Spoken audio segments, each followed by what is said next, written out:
અમદાવાદમાં અષાઢી બીજના દિવસે યોજાનાર ભગવાન જગન્નાથની 149મી રથયાત્રાને લઈને રાજ્ય સરકાર અને પોલીસ તંત્ર સંપૂર્ણ એક્શનમાં છે.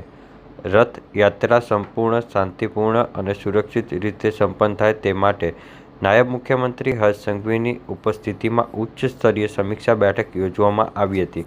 બેઠકમાં આધુનિક અને ટેકનોલોજી સાથે સુરક્ષા વ્યવસ્થાને વધુ મજબૂત બનાવવા પર ખાસ ભાર મૂકવામાં આવ્યો હતો. નાયબ મુખ્યમંત્રી હર્ષ સંઘવીએ રાજ્ય પોલીસ વડા જી.એસ. મલિક, અમદાવાદ પોલીસ કમિશનર અનુપમસિંહ ગેહલોત તેમજ પોલીસ અને વહીવટીતંત્રના ઉચ્ચ અધિકારીઓ સાથે રથયાત્રાની તૈયારીઓની વિસ્તૃત સમીક્ષા બેઠક યોજવામાં આવી હતી. બેઠકમાં સમગ્ર રૂટ પર ચુસ્ત પોલીસ બંદોબસ્ત, કાયદો અને વ્યવસ્થા, ટ્રાફિક મેનેજમેન્ટ અને ઇમરજન્સી સેવાઓની તૈયારીઓ અંગે વિગતવાર ચર્ચા કરવામાં આવી હતી. અધિકારીઓએ રથયાત્રાના સંવેદનશીલ વિસ્તારો, સ્થાનિક આગેવાનો સાથેના સંકલન તેમજ અસામાજિક તત્વો સામે લેવામાં આવેલા અટકાયતી પગલાં અંગે માહિતી આપી હતી.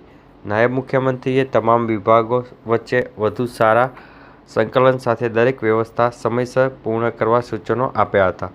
આ વર્ષે પ્રથમવાર રથયાત્રાની સુરક્ષામાં અનેક અત્યાધુનિક ટેકનોલોજીનો ઉપયોગ કરવામાં આવશે. હાથીઓની સુરક્ષા, લાઈવ લોકેશન માટે ગજરક્ષક સ્માર્ટ ટ્રેકિંગ સિસ્ટમ, ટ્રક અને અખાડાના સંચાલકોના આધારિત વેરિફિકેશન માટે પ્રતિરક્ષા એપ, શંકાસ્પદ તત્વો ઉપર નજર રાખવા એઆઈનો ઉપયોગ કરવામાં આવશે. એન્ટી ડ્રોન ગન જામર ટીમ, સમગ્ર રૂટ પર હજારો સીસીટીવી કેમેરા દ્વારા સતત લાઈવ સર્વેલન્સ ગોઠવવામાં આવ્યું છે. નાયબ મુખ્યમંત્રી હર્ષ સંઘવીએ સ્પષ્ટ કર્યું કે રથયાત્રા દરમિયાન શ્રદ્ધાળુઓની સુરક્ષા રાજ્ય સરકારની સર્વોચ્ચ પ્રાથમિકતા છે અને તમામ વિભાગોને સંપૂર્ણ સજ્જ છે.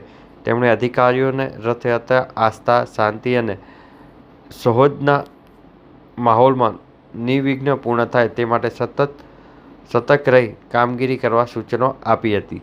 149મી ભગવાન જગન્નાથની રથયાત્રાને લઈને સુરક્ષા વ્યવસ્થામાં આ વર્ષે ટેકનોલોજી, માનવબળનો અનોખો સમન્વય જોવા મળશે. રાજ્ય સરકારનો દાવો છે કે આધુનિક સુરક્ષા વ્યવસ્થાને કારણે રથયાત્રા વધુ સુરક્ષિત અને સુવ્યવસ્થિત રીતે સંપન્ન થશે.